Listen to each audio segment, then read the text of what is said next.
Fabiana Rosales, the wife of Venezuelan opposition leader Juan Guaido, met with President Donald Trump and Vice President Mike Pence at the White House. Now, this comes as Trump issued a statement saying the Russian government an ultimatum, demanding Russia withdraw any military personnel from Venezuela.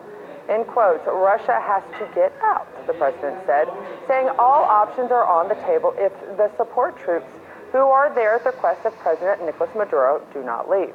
Now, Guaido's wife, Rosales, claims armed groups associated with the Maduro government are trying to kill her husband.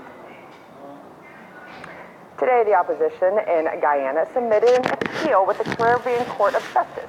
They want to reverse a Court of Appeal decision that says the no-confidence motion passed against the Guyanese government is not legitimate. Joining us now to explain what's happening in Guyana and why it actually matters a lot here in the U.S. is RT correspondent Michelle Greenstein. Thank you so much for joining us, Michelle. It's your debut here on Newsviews, and thank you for joining us.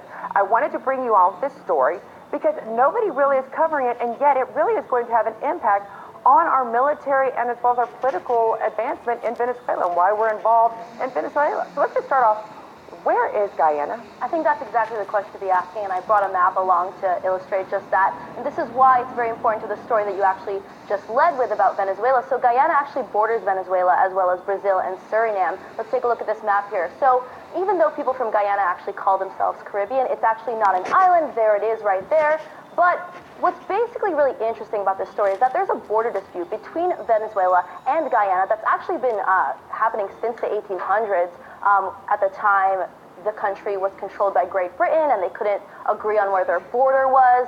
But that dispute actually just fell to the wayside after it was discovered that the International Court was colluding with Great Britain. But now that dispute has actually been reopened in recent years because ExxonMobil made an announcement after Guyana gave it a contract to explore for oil in Guyana. It discovered about 4 or 5 billion barrels, and that's enough to change the economy of this country, which is of course relatively small when compared to that of Venezuela. In response to Exxon making this announcement of this oil discovery, Venezuela issued a statement actually asserting ownership of 2/3 of the land of Guyana as well as some of the waters that Guyana claims as well. Now, Venezuela said it was willing to negotiate, but they also established this military zone. Essentially, they're essentially challenging the claim that Guyana has to these oil fields. Now, what's really interesting about this oil discovery is that this oil is different than the heavy crude that we've come to talk a lot about on the news when it comes to Venezuela. Venezuelan crude, it's a hard commodity to come by, but it takes a lot of refining and certifying, whereas the oil that's been discovered in this disputed territory is very high quality and it's very light. So this would be a very, very important commodity for international oil companies. Now, that, Chavez and now the Maduro government, these are governments that actually nationalized a lot of oil fields, including some that Exxon used to lay claim to.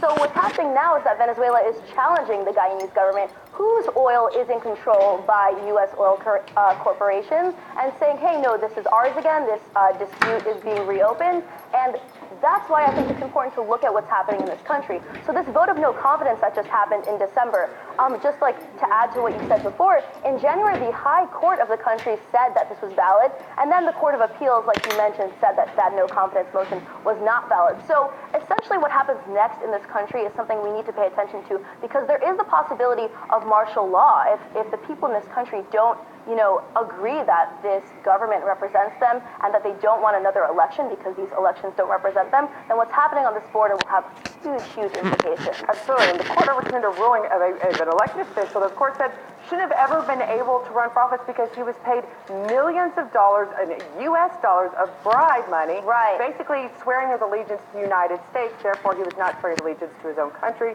Therefore, he should never have been allowed to be in Parliament in the first place. Thank you for following us, because once again, we might be finding the real intentions of why the U.S. is so much involved in the Venezuelan process. There's a real right prize in that disputed territory. It's always the second or third layer we find out possibly the truth as far as why we're there. Thank you so much for joining us, Michelle. Hey YouTube, thanks for checking out our channel. We hope you enjoyed the video. We have tons of content for you just like this.